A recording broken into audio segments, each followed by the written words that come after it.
Do I have permission to speak to the entity known as Zion?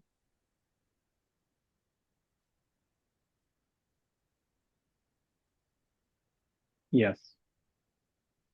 And do I have permission to ask you questions on Jordan's behalf? Yes.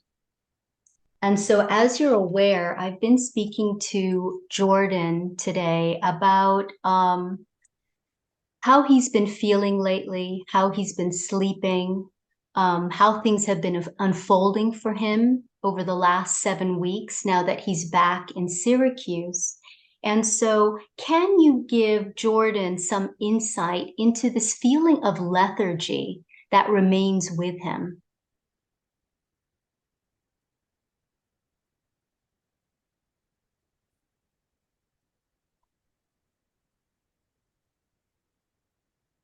One moment.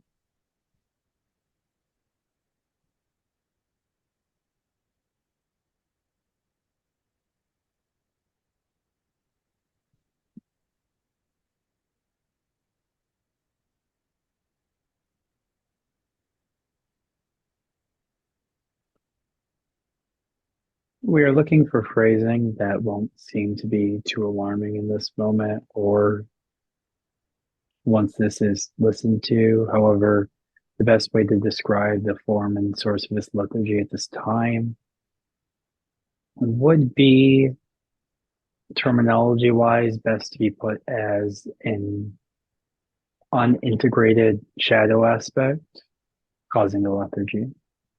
Okay. And can you give us more insight into what those shadow aspects are that have not been integrated so that there can be healing?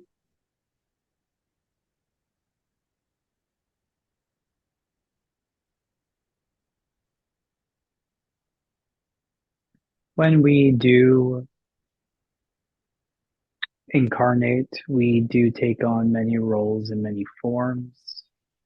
When we initially learn about this process of incarnation, due to the delicacy of the situation in our minds, we tend to show the vehicle and vessel and the current life aspects of past life that were positive, that were full of joy, that were full of love, and past lives that are able to be seen in a very high light. By showing them these past lives first, it not only acclimates them to the idea of concept, it also makes them more comfortable with exploring and looking into these. However, that being said, there are also those past lives of equal form and caliber that were negative, that were what you would perceive as evil and dark. Okay. And Jordan at this time is finally ready and able to look at those lives where not so positive light had been experienced. So those can then be transmuted and we can move forward. So could you give us more detail about one particular past life that is bringing in these shadow aspects of Jordan? Yes, and the one primary one that's taking hold of right now is actually a past life in Egypt. And Okay. this Egyptian past life was actually negatively oriented, if those are the terminologies we'd like to utilize. And Jordan's past life played an integral role in manipulating, harvesting, and utilizing primal energies for their own purposes, I suppose would be the best terminology there. Okay. So could we say that that was a life that was in service to self rather than service to others? That was, yes, I would say that that life was in service to self rather than others. Okay. And so instead of looking at it from a judgmental perspective, I'm assuming that this energy is coming through because if it can be seen from a certain perspective, Jordan can take this past life and use it to his benefit. Correct. And that past life, it's, almost as how we would look at a child who does something wrong and doesn't know better. It was survival of that life at that time. Right. where that life had known and come from. It's what it was raised in. And in addition to that, we can now see that those past lives are very, very valuable because that knowledge and information can then be utilized to transmute and transform those type of energies that are existing now on this planet at this time. So, for instance, it's very difficult to get empathy and understanding for a situation if we have not then lived it because empathy is very experiential at times. So therefore, there are plenty of energies that are existing now on this planet at this time that existed during the Egyptian lifetime that we're finally ready to break through and move forward from. And so, what is the best way for Jordan to take the influences and the lessons from that Egyptian past life that you refer to and allow it to integrate within himself so that it's a lesson that he learns in this incarnation as Jordan and doesn't allow any of the negativity to take over and keep him off his path. Most important lesson right now is trust. And by that meaning trust in himself that he has the conscious awareness now to make decisions consciously and to utilize whatever energies come in for his highest purpose and highest expression. A lot of these energies that were worked with then were, they allowed them to take over. They allowed these energies to not override their free will, but to not be utilized in a conscious matter and conscious form. So these energies were then used for destruction and for service to self, as you had noted. So therefore, these energies, as energies are neither good nor bad, can now be utilized and incorporated and engaged with and utilized for their higher expression. And that is the purpose now, is to re-engage with these energies, however, utilize them for their higher expression. These energies that we're primarily referring to are those lower quote unquote energies of the primal three chakras. And these energies, for instance, have been utilized to keep us in fear, to utilize to channel off our sexual energy and also channel off this idea of separation and self-identity, that all three of those have been utilized as a control mechanism to not necessarily take away free will, but to manipulate our understanding of what that will is. So, is there a sense also that Jordan's health issues connected to the sexual energies and the digestive tract are connected to this influence from that past life? Absolutely. So as you can see, with both the digestion tract issue and his sexual energy issue, these are both due to a lack of energies in the system. And the reason there's a lack of energies in the system is because he's denying these energies for himself due to the fear of utilizing them again in the wrong manner. So, Oh, in order for him to be able to revitalize these systems, he has to no longer be afraid of that energy returning into these systems. okay. So, is there a sense that you revealing this to Jordan in this session is going to help him move forward and integrate those energies so that he can, regain the health that he's looking for? Absolutely. And in doing so, this past life that we would say was negatively oriented, if you will. Mhm. Again, time isn't necessarily truth. So, therefore, by helping to heal, reintegrate, and engage with these energies, you will actually be healing and engaging with these energies of that past life and assisting this past life in this present moment, which it will be thankful for as well. Okay, so what Jordan does to integrate those energies helps to heal the past life as well.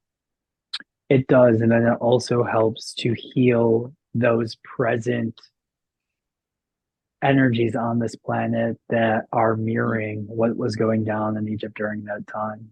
Oh, okay. So him integrating these energies also has benefit for humanity and the planet. Correct, because as you can see, there has been great manipulation primarily.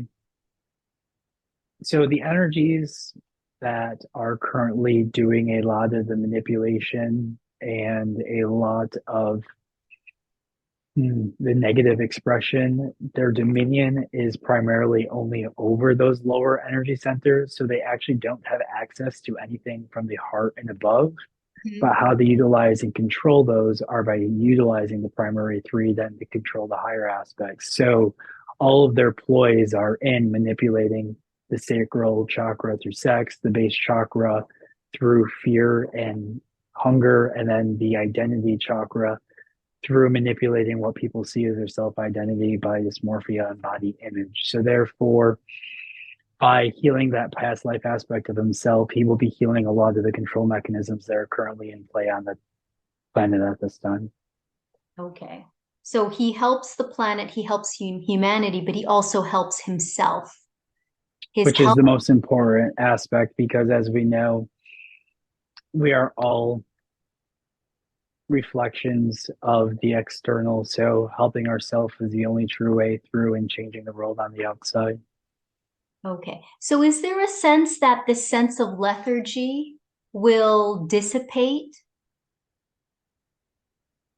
The sense of lethargy is also a guiding compass in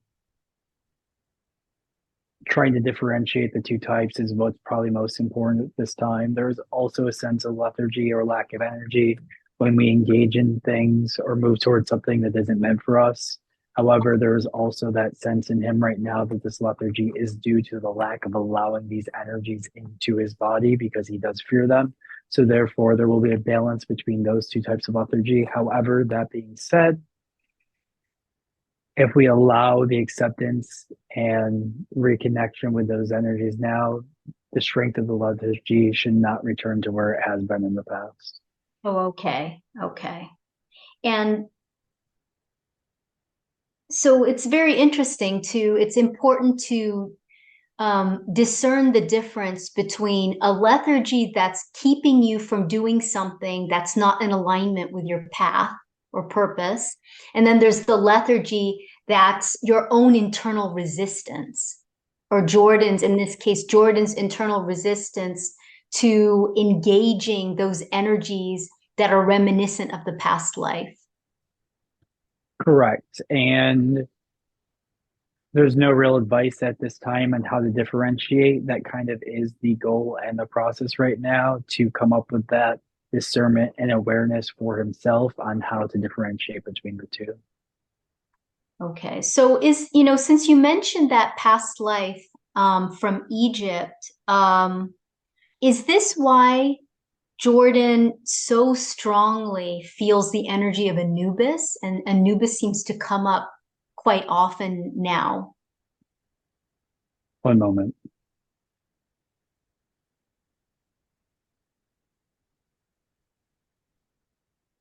Hmm.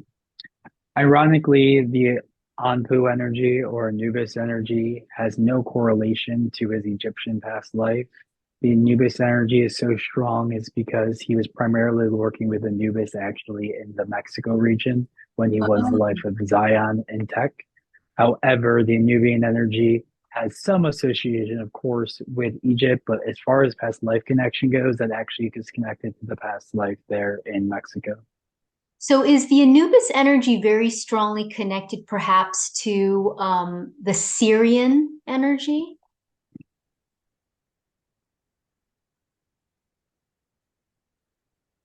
The Anubian energy and the Syrian energy are one within the same.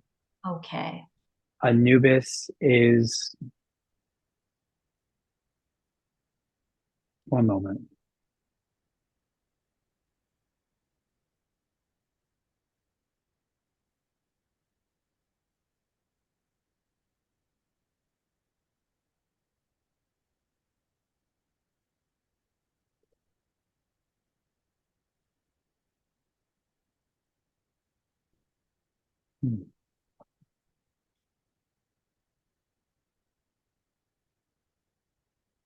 Anubis states that at this time, although his connection to Sirius is there and appropriate to acknowledge the formal connection between him and Sirius is being prohibited at this time because it may interfere with certain situations happening on your planet at this time. Okay.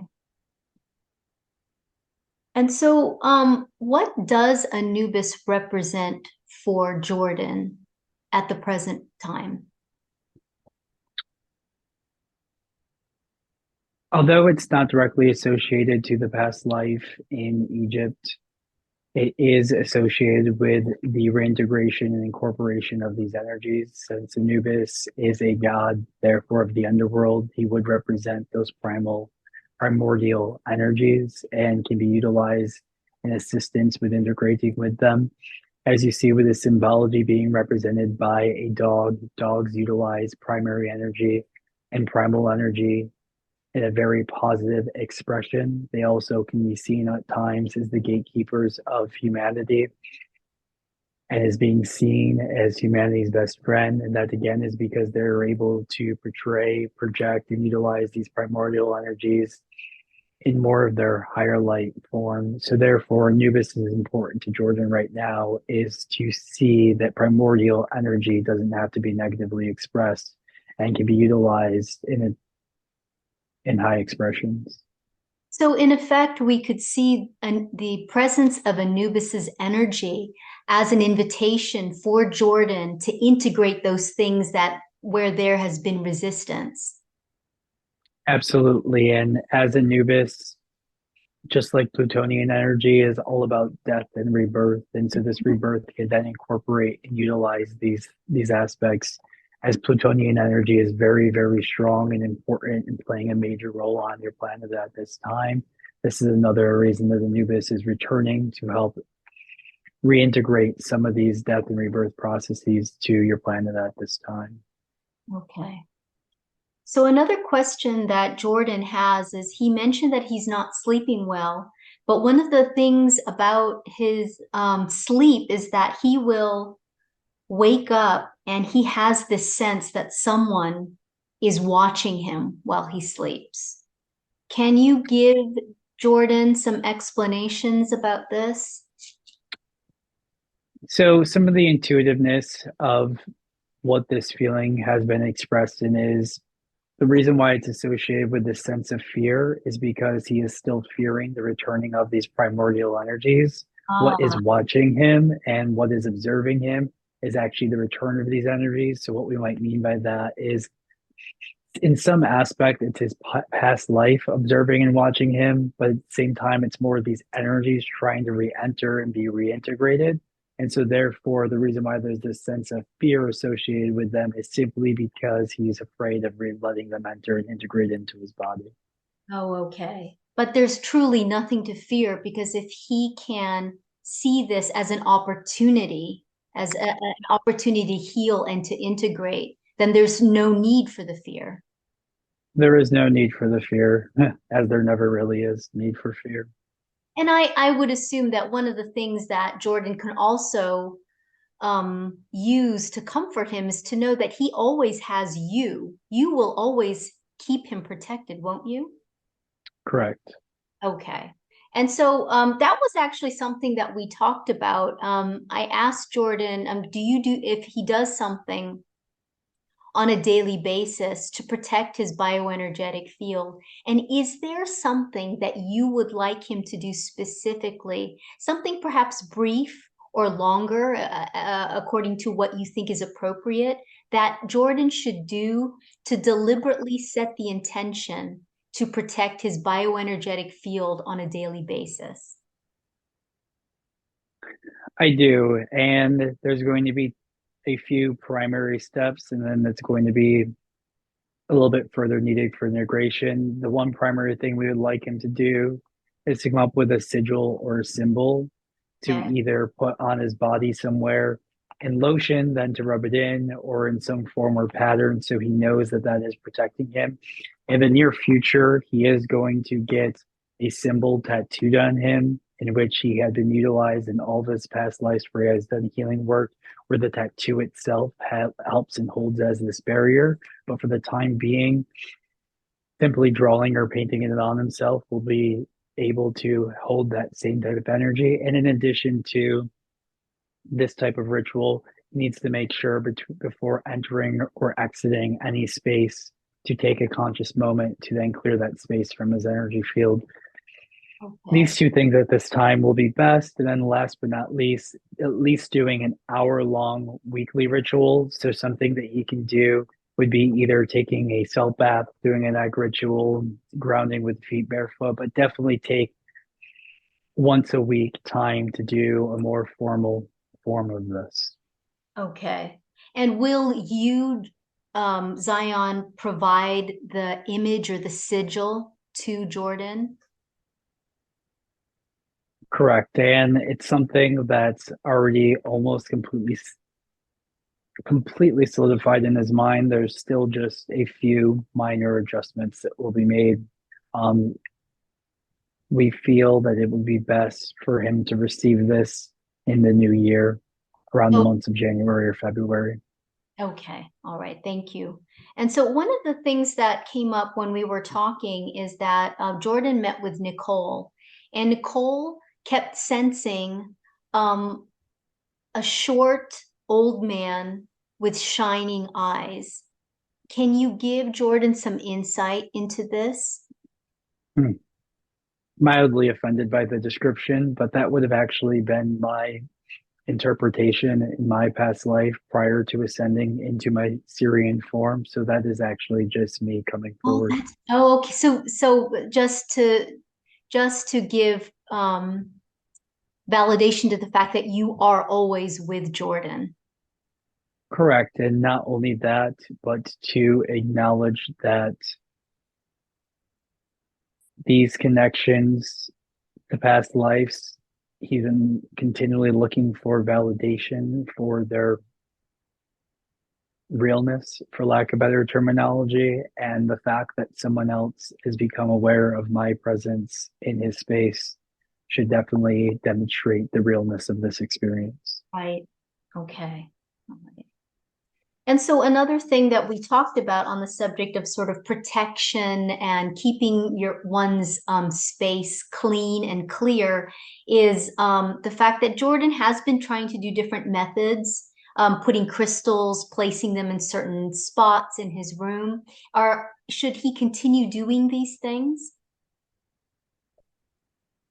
What he has done now to set the space is adequate enough and does not need any further proceedings. However, that being said, just continually taking just a few seconds to solidify what has already been done is all that's necessary at this time. Okay, okay. And so another question that Jordan has is that he's been feeling or sensing very strong draconian energy. And Hmm. I believe that the name that has come up connected to this energy is Seth or Seth.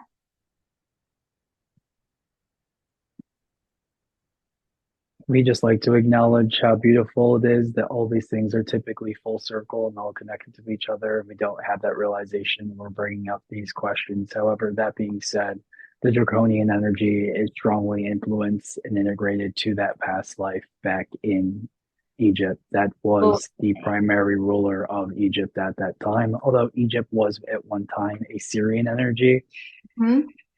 when the Syrians left, the Draconians played a major role in manipulating from that vantage point from that time forward. That's when we see a lot of the Romanization of Egypt was actually when the Draconian Empire was beginning to take over. Right. And that is a connection specifically to that lifetime. And Set is actually an Egyptian god that is a transformation of Anubis, and it was actually a god of war and chaos. And he was actually a perversion, if you will, of the Anubian energy.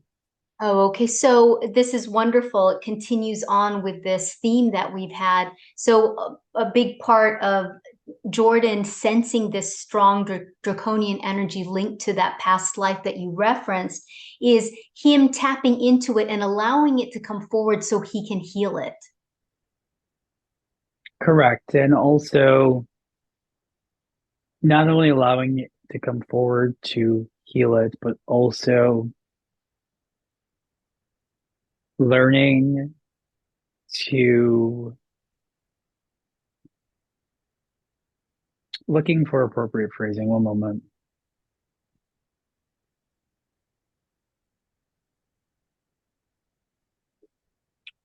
Trying to say this in a phrase that will not be alarming, but it's almost trying to learn to appropriately dance with the devil. Now, what we mean by that is these primordial energies are something that, of course, are true to your form, and therefore we need to be able to learn to work appropriately with them and work in moderation with them and to not deny them, because when we deny them and work against them, that's actually when we see them turn against and go evil. And for instance, like that with sexual energy, when it's not appropriately expressed, utilized, and acknowledged, that then turns into forms of energy that involve rape or self-mutilation or things along those lines, because that energy was not allowed to be appropriately expressed. So therefore, we have to acknowledge, we have to work with, and we have to utilize these energies that might be seen as less preferred. Otherwise, these energies will then be negated and expressed in a negative expression. And so what you're referring to, I get the sense that very much what's important is to establish an equilibrium. Very, very much so, because even these energy centers that might be seen more positive, as in your heart center or your throat chakra or your third eye, they also have the ability to then be expressed in a negative way if they are out of equilibrium. The heart chakra, if it's too open, can result in giving too much and martyrhood.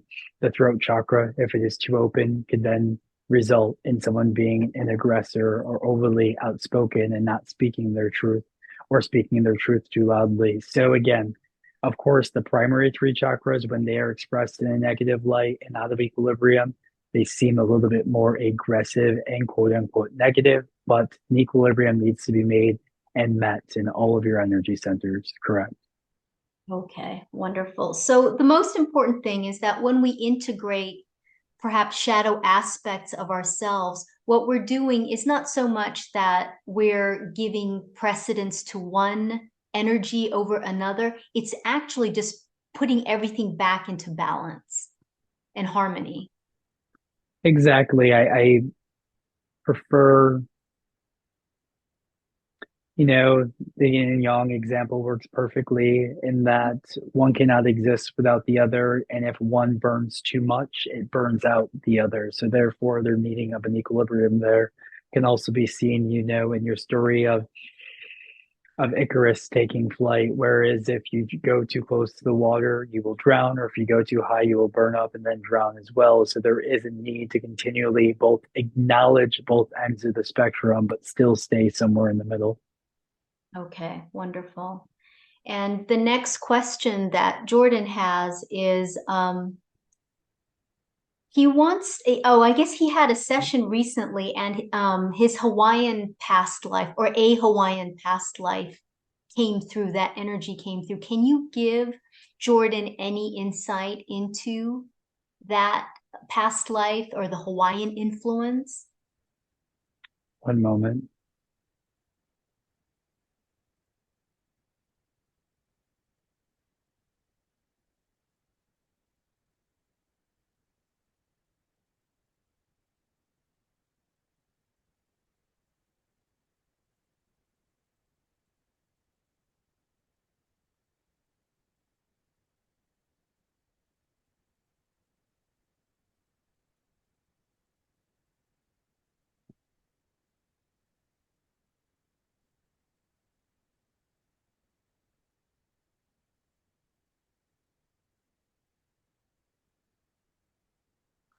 This was a lifetime in which is a very high expression of how he would like to live his life.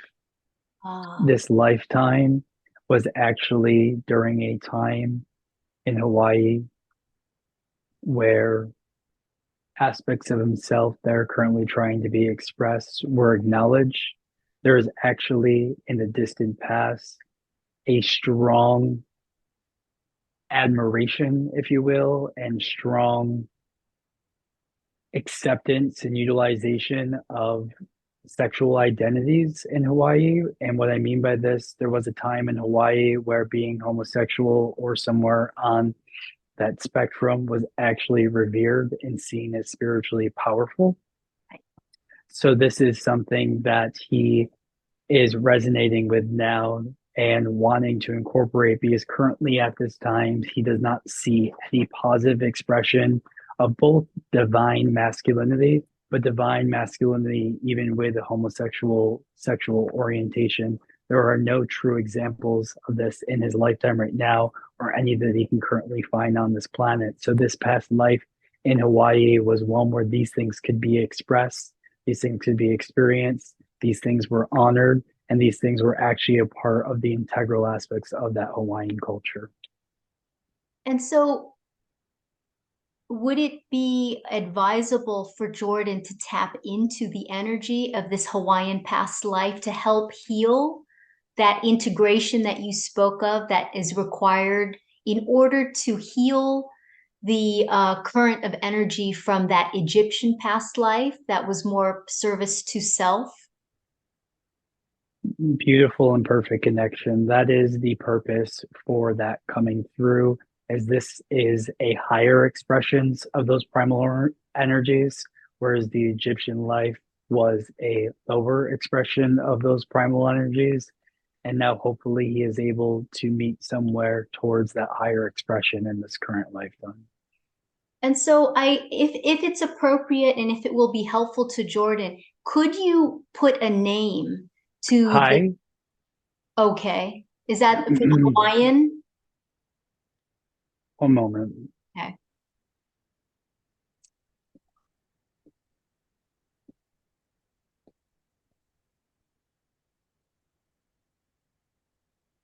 The name would be Hai A Wa Tu, Hayawatu, Hayawatu.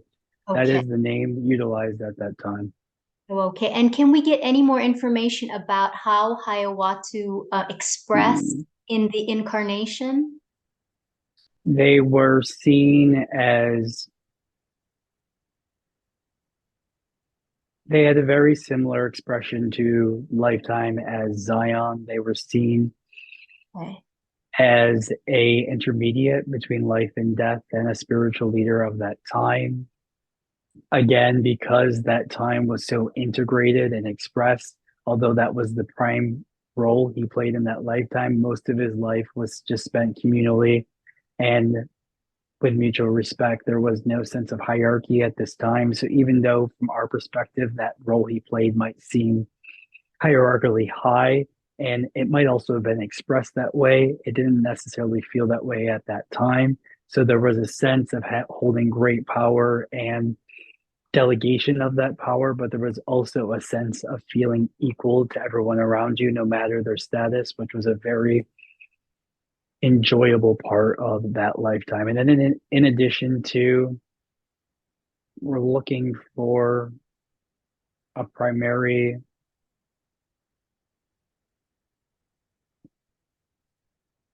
this lifetime would have existed somewhere near present day Waikiki.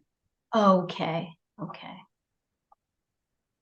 And if I may ask, is there a name that we can give to the Egyptian past life that you first referred to? One moment.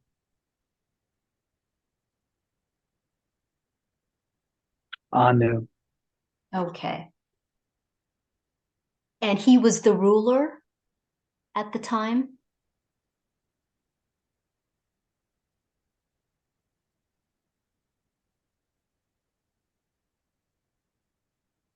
One moment.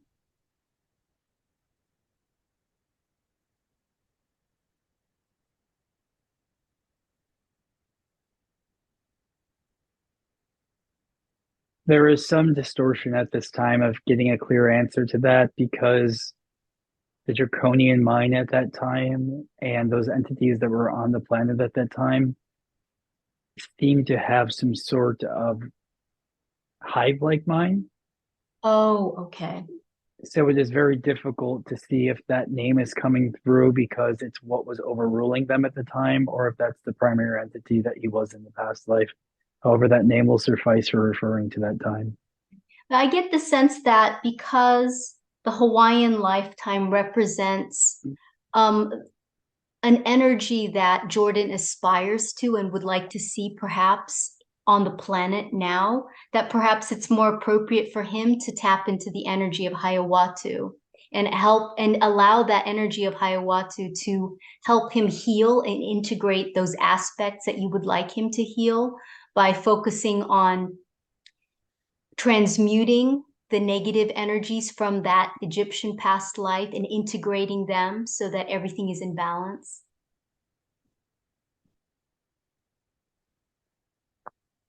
Looking for an appropriate analogy, and I think that what's going to be best for this time is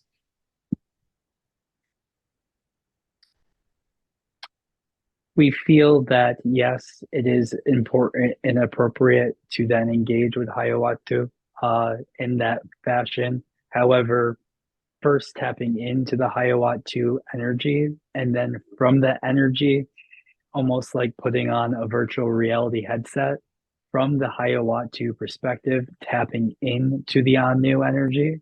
So you can see and play out the Anu energy from a higher perspective. So almost doing those things simultaneously, but first entering the Anu energy through the Hawaiian energy so it does not get as perverted and polluted.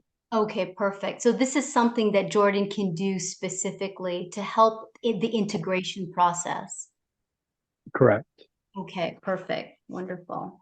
And so the next question that Jordan has is about his career. And so he feels a sense of, he wants to know, is he still on the right path? But he also feels a sense of a financial block. Can you give him insight into this energy that he's feeling? One moment.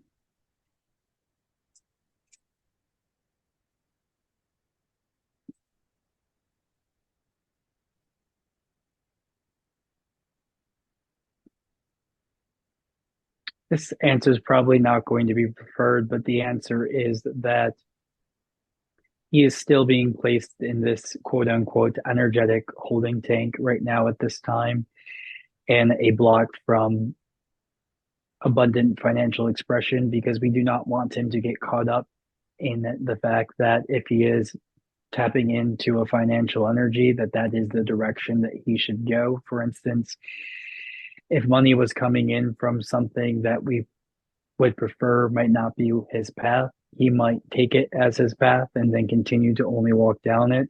So we're keeping him in this space at this time to still reassess and consider all his potential options because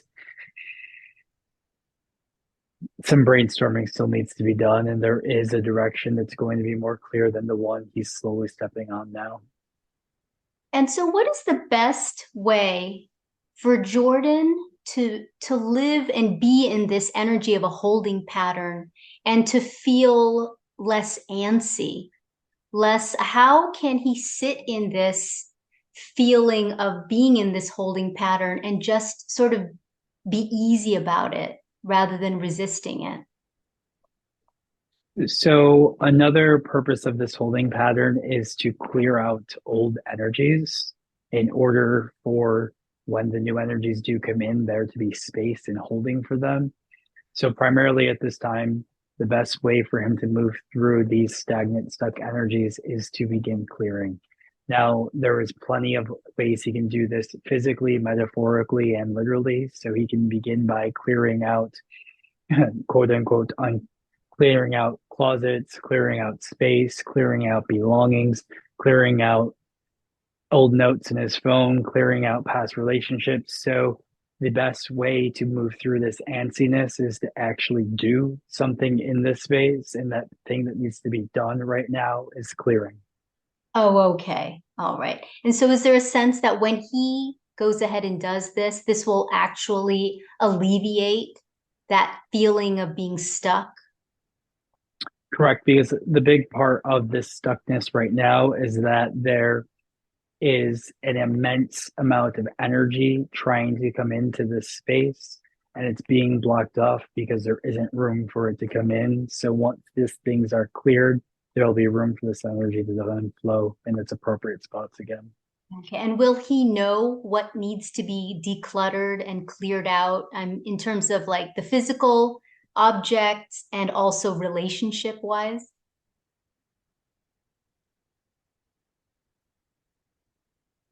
We feel that there is no specifics that do need to be made at this time because correct, they are actually very obvious in his hindsight right Oh, now. okay. So he will know what to do.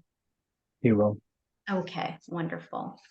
And so at this time, I would like to, another question just popped up in my head. When we were talking, Jordan told me that when he spoke to the Vedic astrologer, there was an indication that December 8th would be an important date for him, that things would start to be on the upswing, energetically speaking. Can you validate this? Not only can I confirm and validate that it is going to be the most major shift in his life, but I also can provide some advice at this time. Yes. There is what we can do is look at planetary alignments that are occurring on that date, look where the moon is, look where the energy is on that date, and then utilize some techniques to then step into and feel into that energy, almost in a way making December 8th an embodiment for today so we can use practices of meditating on that date to bring some of that energy into the now to get through this last aspect of it. Oh, so this is something he can do specifically. So when he meditates, he can tap into that energy of December 8th and start to bring that energy into now. Correct, because as we constantly do bring up that time, of course, not necessarily being real, and it is more where our putting our attention and our focus on, we can then put our attention and focus on a certain time, place, or event and pull it into our present moment. So that would be a good practice for now. Of course, it's not going to be as dramatically as strong as to when the alignments are actually in your reality at that time. But even a 5, 10, 15% caliber of that date and that time could be very helpful in assisting him in this moment. Okay, wonderful. And so we, And to answer your other question that you're thinking about, which is if this shift on November 8th is going to be occurring for humanity and if this shift is going to have a planetary effect, the answer is it kind of depends because there is still so many forces at play and in contrast with each other at this time that even us from our higher perspective, with there being so many potential timelines breaking off right now, we can't say definitively for anybody what timeline is going to look. We can say that there is a major forking going on right now where there is actually two major timelines that everyone is headed down. One where there is an expression of control, technology leading this control, and an aspect of lower expressions being the primary focus of fear in this timeline, and then the opposite one being true, in which there are higher expressions, a return to nature, a return to bioenergetics and our biology. And these two timelines are progressively separating and becoming more apparent to everyone else. However, there still doesn't need to be a factor of fear of which quote unquote timeline you're on, because no matter what timeline you're on, within the next 3 to 17 years, these timelines are going to become crashing back into each other. So you might have not so fun of a ride if you are on the lower expression of the timelines, but eventually that timeline is going to crash back into the higher timeline and you are going to reach a state of equilibrium. Of course, we would prefer you to go on the higher timeline. So if you can calibrate to that one, do your best to do so, but do not live in fear that the lower expression is going to be forever. okay, wonderful. And since you mentioned the higher timeline, I get the sense the higher timeline is always going to be an expression of the frequency of what we call source, that nothing that we do in the lower planes can ever truly override the awareness or consciousness of divine source, of the one true source eternal, or you can call it the eternal first field intelligence, whatever we want to used to refer to what we call God or the creator energy. I get a sense that there's an organic evolution and frequency that resides in that one true source, and that no matter what happens in the lower planes with those who are negatively oriented, for example, they can never override the one source. Absolutely. And I think we also need to experience and express what's going on from this idea and this concept that there is this perception that with this transformation of the planet and the stepping into the higher or whatever you want to terminology wise it to be, we have to also be acknowledging that these lower energies, these more negatively oriented expressions, and these aspects of reality are always going to exist. They are the polarity, they are the expression of the opposite, they are the yin to the yang. And we now are just having a little bit more conscious control of which reality we want to exist on. So if we want to exist with the higher energies, that is our free will choice. And if we want to exist with the lower energies, we can. Neither will ever dominate over the other, neither will ever predominate or only exist.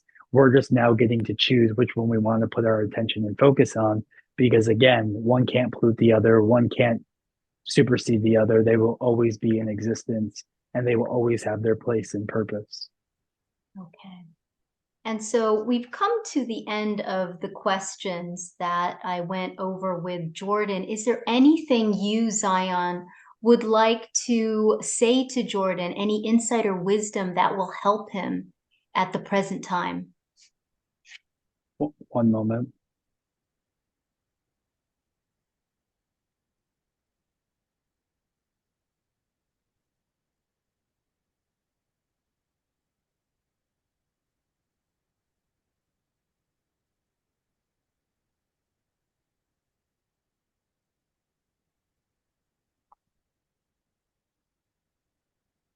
He has had a long time on this path right now over these last few weeks with the stuckness of trying to find answers, of trying to look through sources, of reading and trying to find solutions.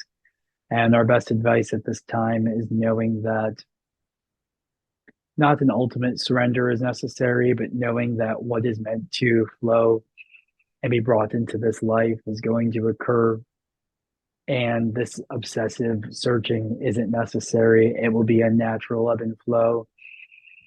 The lack of synchronistic experience that he's been having for the last little while has only been during what we call this recalibration phase. Because again, we are heaping in this energetic holding tank because the manifestation energies on this planet have become so strong that we don't want somebody to accidentally manifest something they think is in their best interest and actually be a limited form and something that isn't of their highest expression, because the energies we are stepping into, what you wish for is what you will get, but we don't know if humanity and those walking this path even know what is best for them or what they truly want. So there's this sense of needing to completely clear expectations, holding this highest hope and highest expression as our future timeline. But once again, clearing that expectation of how that will manifest or how that will look, because what we might manifest might actually be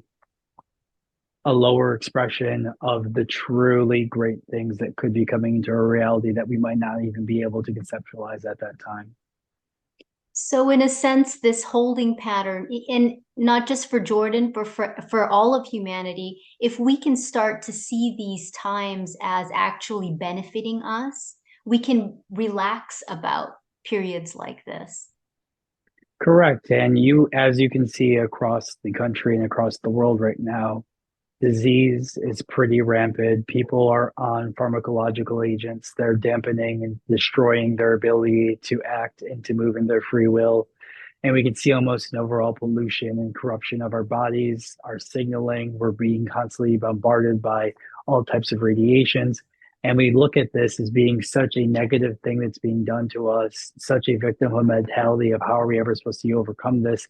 However, we've kind of not stood back and realized that this might be helping us tremendously. And how this is helping us tremendously is that by being held back, by having these chains placed on us now, it is giving us that time to contemplate once we do step out of this energy, how we will use our manifestation, because if these things were instantly removed over the next 24 hours, we would all manifest things that were not in our greatest interest, that were not part of our highest expression, and we're not the best for ourselves and humanity. So we're actually being held back by quote unquote negative forces, but these negative forces are being used in the divine plan to hold us back because they don't want us expressing or manifesting with how strong the manifestation energy is on the planet at this time. As we move through this photon belt, as this energy does increase, and as we move into higher realities and timelines, we are preventing humanity from destroying itself with its own creations. Okay, wonderful. So we could actually see this particular time as being a true blessing for all of us. A true blessing for all of us. And don't get us wrong, when it's over, you're going to be more than grateful for it. And you might, quote unquote, miss it slightly. But that being said, gratitude for it now is all that's needed. And knowing that once it is over, the place you will be in will be much appreciated. And this time will be reflected on upon as such a helping stepping stone. Okay, wonderful. That's a beautiful message. Thank you, Zion. And so, is there anything else that we have not, any subject or issue we have not broached that's important for Jordan to be aware of at this time?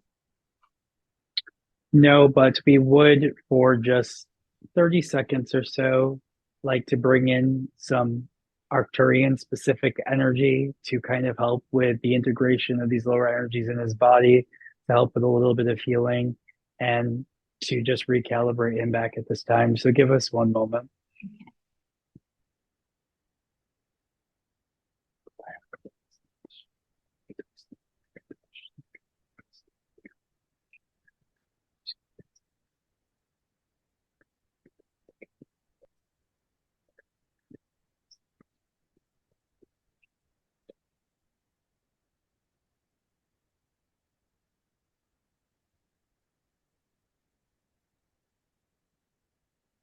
Hmm.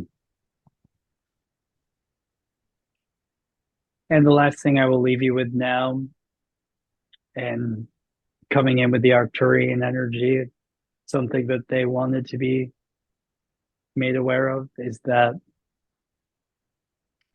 there is still quite a fear of technology and how these things can be utilized. However, the Arcturian energy is a perfect expression of how technology can be used in its highest form. So, again, no longer need to demonize anything that is coming into your reality, and know that it can have its higher and lower expression, and just have the intention to be utilized for its higher expression.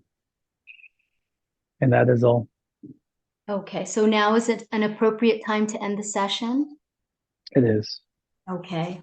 So thank you so much, Zion. I do sincerely thank you for the connection you established today with Jordan. I know that every opportunity like this, it strengthens the energetic flow between yourself and Jordan. And so each moment entrains Jordan. It entrains his physical vehicle to more easily adopt and adapt to the frequency of you, Zion. I thank you, Zion, for the insights you've shared today. I thank you for answering the questions. So at this time, I ask Zion to recede to the background. I also ask for the full consciousness and awareness of Jordan to return to the body, to fully anchor into the physical body. This experience is a loving, wonderful experience for Jordan that he can listen to again through the recording. The information in this session will expand Jordan's consciousness and instill a sense of joyful participation in the flow of life. On the count of 10, Jordan will return fully to his physical body. He will be wide awake and he will feel refreshed. 1, 2, you're beginning to breathe faster and you're beginning to wake up now. 3, 4, as your blood circulates faster, you can move your arms and legs, allowing the circulation in your body to speed up. 5, 6, you're aware of your physical surroundings and you can hear the ambient noise in your environment. 7, 8, your awareness is growing and you're feeling fully anchored in your physical body. 9, 10, you are fully conscious and wide awake. You are fully present and you feel completely grounded.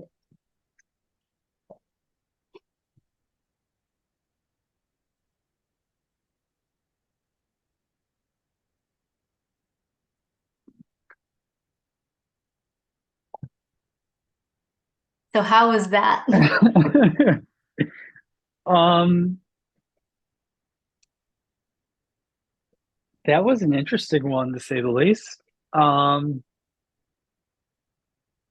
that felt way, well, I guess it first started out, it's funny how there's still, even at this time, such a sense of like self-doubt, like this isn't going to work, this isn't going to be helpful, like this is all a waste of my, and then, and even again, at the very beginning, when things were first happening, I was like, see, it didn't work again. Like this isn't like hell. And then eventually it still does take probably like a 1 to 5 minute period to completely just be like, oh, this is happening. It's working. This isn't just me, you know? So, Right. um, that was interesting to say the least. I mean, I get the sense that um you got answers to the biggest questions. Like I get the sense that, Zion really gave you insight into why you're feeling the way you're feeling. Like I feel like it all makes sense now.